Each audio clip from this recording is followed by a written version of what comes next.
Johnny asked.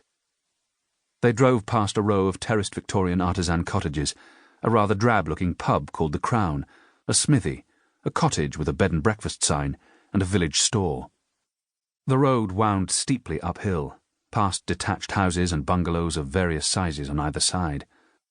A white van came tearing down the hill towards them without slowing.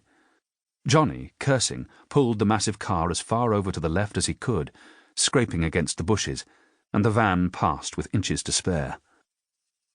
"I think we're going to need another car for our new country life," Rowena said. "Something more sensible." "I don't do sensible," Johnny replied. "Don't I know it? That's why I love you, my darling.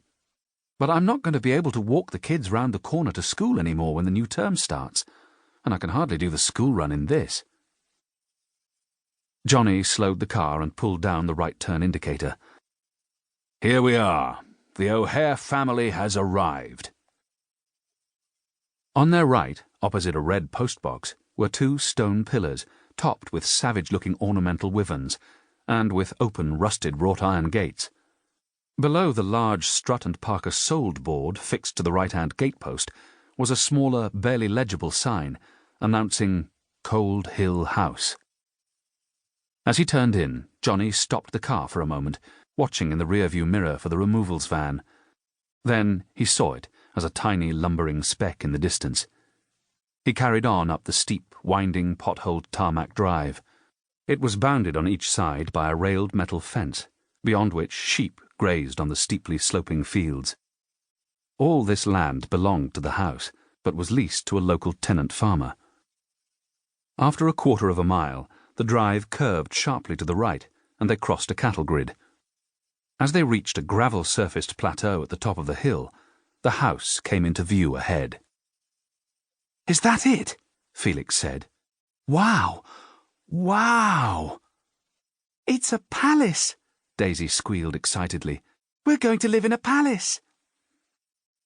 The central part of the house was fronted by a classically proportioned Georgian facade, clad in weather-stained grey rendering on 3 floors, or 4 if the cellar was included. There was a porch with a columned balcony above it. "Like a super grand Juliet balcony," Rowena had said the first time she had seen it. On either side were tall sash windows, and there were 2 dormer windows in the slate-tiled roof. On the left side of the building was, incongruously, a crenellated tower with windows at the very top, and on the right was a 2-story extension, which the estate agent had told them had been added a century after the main house had been built. "Who's that?" Rowena asked, pointing up at a window. "What?" Johnny replied. "There's a woman up in that window, up in that dormer in the attic, looking at us." "Maybe it's the cleaners still here." He peered up through the windscreen. "I can't see anyone." The car rocked in a gust of wind, and an unseasonably cold draught blew through the interior. With a huge grin, Johnny pulled up right in front of the porch, jammed his cigar back in his mouth, took a puff, and through a cloud of smoke said, "Here we are, guys. Home sweet home." The sky darkened suddenly. There was a rumble above them that sounded to him ominously like thunder. "Oh, God," Rowena said, reaching for the door handle. "Let's get inside quickly." As she spoke, a solitary slate broke free and began sliding down the roof, dislodging and collecting more slates in its path, creating a small avalanche.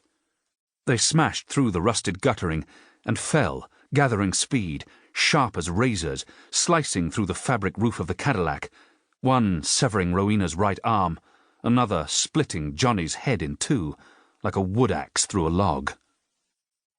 As Rowena and the children screamed, chunks of masonry began raining down on them, ripping through the roof, smashing their skulls and bones. Then an entire slab of stonework fell from near the top of the facade, landing directly on the remains of the roof, flattening the car down on its suspension, buckling its wheels, and crushing its 4 occupants into a mangled pulp of flesh and bone and blood. Minutes later, as the removals van crested the hill, all the driver and his crewmates could see was a small mountain of stonework, slates and timber.